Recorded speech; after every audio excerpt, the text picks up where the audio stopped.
Smart investor తిరిగి స్వాగతం. సెన్సెక్స్ నిఫ్టీలో సేమ్ రేంజ్ బౌండ్ ట్రేడింగ్ కొనసాగుతుంది. కాలర్స్ లైన్ ఉన్నారు. ఫస్ట్ కాలర్ బెంగళూరు నుంచి రత్నం. హలో,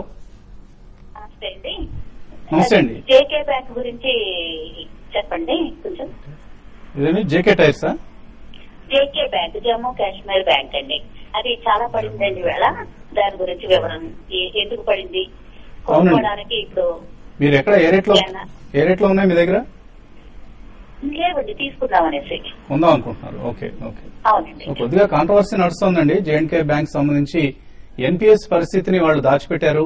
2,500 కోట్ల రూపాయల ఎన్పీఎస్ ను వాళ్ళు వివరాలను పెర్ఫార్మింగ్ అసెట్స్ గా చూపించారు, ఎన్పీఎల్ ను అన్న ఆరోపణలు వస్తున్నాయి. అయితే బ్యాంక్ మేనేజ్మెంట్ దీన్ని ఖండిస్తుంది. ఒక్క అకౌంట్ మాత్రమే అగ్రికల్చర్ క్లయింట్, ఒక క్లయింట్ కోల్కతాకి సంబంధించిన క్లయింట్ ఒకళ్ళు మాత్రమే తమకు ఎన్పీఏ అని, దాన్ని కొంతవరకు ఆ వివరాలు మాత్రం సరిగ్గా వెల్లడించలేదు.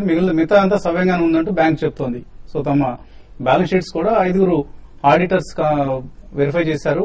బ్యాలెన్స్ షీట్ లో ఎటువంటి అవకతవకలు లేదని చెప్తోంది. మొత్తం మీద ఈ పరిస్థితి అంతా సద్దుమణి వరకు కొద్దిగా వెయిట్ చేయడం బెటర్ అండి. తర్వాత ప్రైస్ డిస్కవరీ అయిపోయిన తర్వాత, అంటే ఈ కాంట్రవర్సీస్ సద్దుమణిగిన తర్వాత తీసుకోవడం మంచిది. ఇప్పుడున్న పరిస్థితుల్లో అవాయిడ్ ఇన్వెస్టింగ్ ఇన్ జేఎండ్కే బ్యాంక్. తర్వాత కాలర్ కర్నూలు నుంచి విజయలక్ష్మి. హలో హలో విజయలక్ష్మి గారు అడగండి. హలో వసంత్ గారు, నమస్తే అండి అందరికి. నమస్తే, అడగండి. ప్రజెంట్ లెవెల్స్ లో ఇన్ఫోసిస్, ఎస్బీఐ తీసుకోవచ్చండి? షార్ట్ టర్మ్ కోసమా, లాంగ్ టర్మ్ కోసం అండి? ఏదైనా పర్వాలేదండి. ఎప్పుడు ప్రాఫిట్ వస్తే అప్పుడండి, ఏదైనా పర్వాలేదు. సో గోడ మీద పిల్లి వాటంగా తీసుకుంటారంటారు.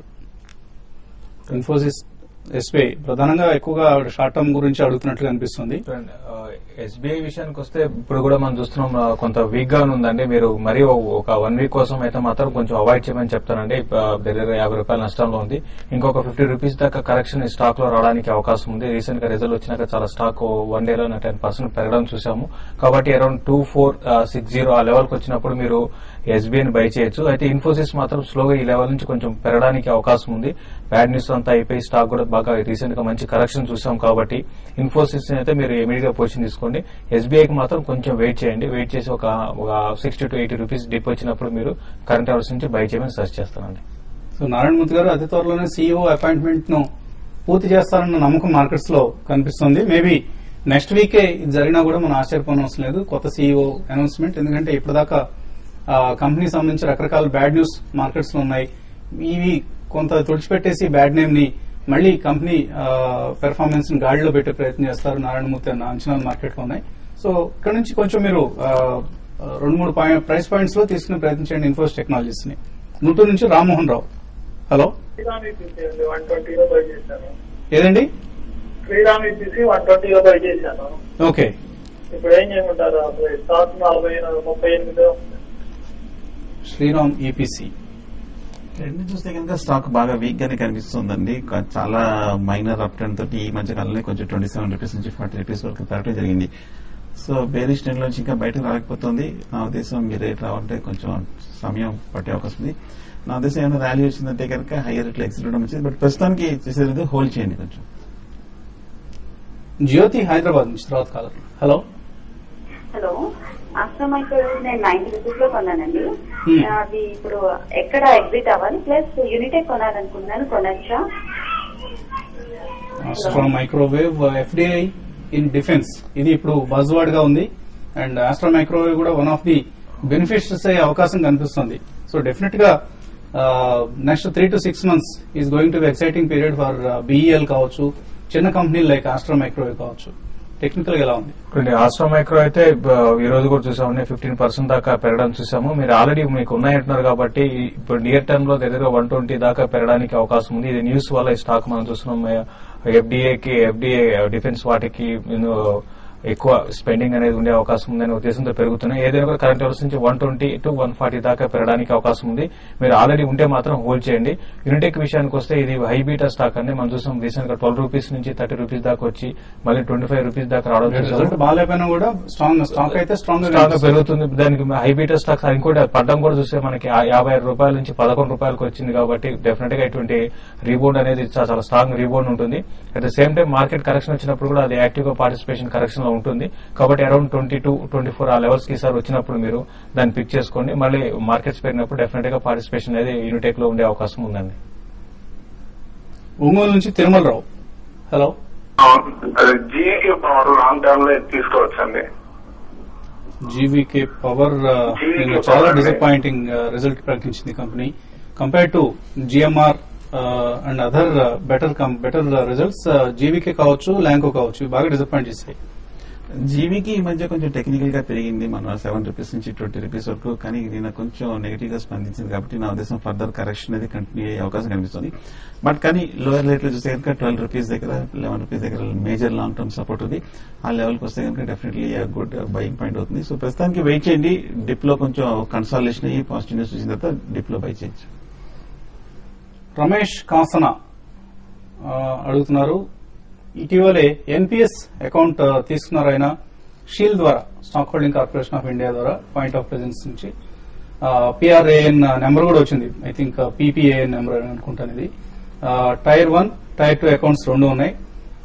దీన్ని పిఎఫ్ఎం పెన్షన్ ఫండ్ మేనేజర్స్ ని 1 or 2 years తర్వాత మార్చుకునే అవకాశం ఉందా? వాళ్ళ పెర్ఫార్మెన్స్ కనుక బాగలేకపోతే తప్పకుండా మార్చుకోవచ్చు అండి.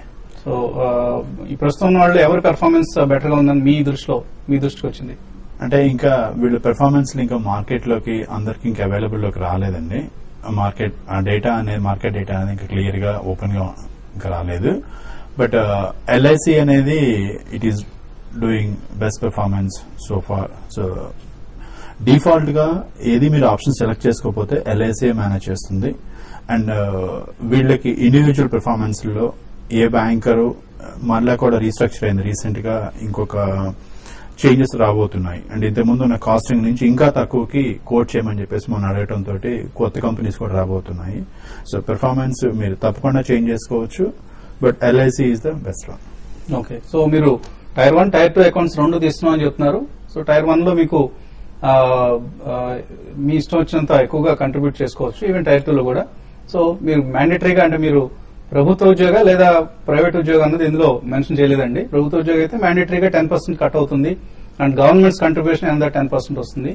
టైర్ 2 లో of course it is left to your choice. And also మీరు కంపెనీస్ కూడా కంపెనీ కూడా ఫండింగ్ చేయొచ్చు, కంపెనీ కూడా ఫండ్ చేయొచ్చు. విప్రో చేస్తుంది అలాగా.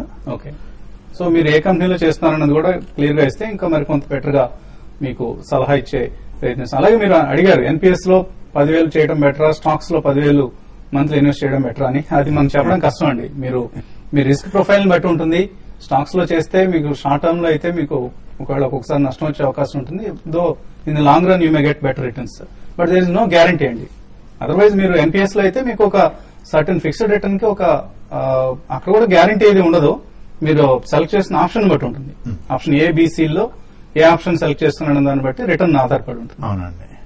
కాకపోతే ఇక్కడ ఒక ఫండ్ మేనేజర్ అనే వాళ్ళు ఉండి మేనేజ్ చేస్తూ ఉంటారు. అదే షేర్ మార్కెట్ లో మీరు కంటిన్యూస్ గా మేనేజ్ చేసుకుంటూ ఉండాలి. ఇవాళ టాప్ పెర్ఫార్మర్ గా మిగిలిన కంపెనీ నెక్స్ట్ 10 years లో టాప్ పెర్ఫార్మర్ అవుతుంది అనేది గ్యారంటీ లేదు. మీరు ఒక లాంగ్ టర్మ్ లో మీరు ఇన్వెస్ట్ చేసుకున్నా కూడా. సో అలా రిస్క్ తీసుకోలేము అనుకున్న వాళ్ళందరూ కూడా లాంగ్ టర్మ్ వెల్త్ క్రియేట్ చేసుకోవాలి, రిటైర్మెంట్ కార్పస్ బిల్డ్ చేసుకోవాలి అనుకున్నట్లయితే మీరు ఎన్పిఎస్ ని ప్రపంచంలోనే అతి తక్కువ ఖర్చుతోటి నిర్వహించబడుతున్నటువంటిది. ప్రతి 10,000 రూపాయల మీద 90 పైసలు ఖర్చుతోటి ఏ సిస్టమ్ కూడా ఎక్కడా కూడా ఇలాంటి సిస్టమ్ లేదు. అంత తక్కువ ఖర్చులో మేనేజ్ చేసేది. మీరు డెఫినెట్ గా అడ్వాంటేజ్ తీసుకోండి. సో ఎన్పిఎస్ అనే దాన్ని మీరు ఈక్విటీస్ తో కంపేర్ చేయదండి, but treat it as a pure pension plan. మీ వృద్ధాప్య అవసరాల కోసం తప్పనిసరిగా ప్రతి ఒక్కళ్ళు ఎన్పిఎస్ లో సభ్యత్వం తీసుకోవడమే మంచిది. మనం ఎలా అయితే హెల్త్ ఇన్సూరెన్స్ ని చెప్తూ ఉంటామో అలాగే ఎన్పిఎస్ లో కూడా ప్రతి ఒక్కళ్ళు సభ్యత్వం తీసుకోవడం అనేది ఇట్స్ ఏ గుడ్ ఆప్షన్. అలాగే లాస్ట్ మెయిల్ సుధాకర్ రావు, కుటుంబరావు గారిని ఇందాక అరుణ్ జైట్లీ వెనక చూశారంటే ఏం చేస్తున్నారు అక్కడ అని అడుగుతున్నారు. సో ఆయన ఇప్పుడు కొద్దిగా పొలిటికల్ గా యాక్టివ్ అయ్యారు. చంద్రబాబు నాయుడు గారి సాహచర్యం ఎక్కువగా ఆయనకు లభిస్తోంది. సో ఆయనకి చంద్రబాబు నాయుడు గారికి అవసరమైన కొంత ఫైనాన్షియల్ ఇన్ఫర్మేషన్ ని ఫైనాన్షియల్ సర్వీసెస్ సంబంధించి ఆయనకున్న నాలెడ్జ్ ని అక్కడ ఆయన కంట్రిబ్యూట్ చేస్తున్నారు. మేబీ రాబోయే రోజుల్లో ఏదైనా పొజిషన్ వస్తుందో మీరు అడుగుతున్నారు ఏం పొజిషన్ వస్తుందని. రాబోయే రోజుల్లో మనకు తెలుస్తుంది ఏదైనా పొజిషన్ వస్తుందా రాదా. ఇదంతా రాజకీయ క్రీడ. మనకు కూడా అప్పుడప్పుడు ఆయన అందుబాటులో ఉంటారు. ఈ అంశాన్ని కూడా దృష్టిలో ఉంచుకోండి. ఇది ఇవాల్టి smart investor. Have a nice weekend.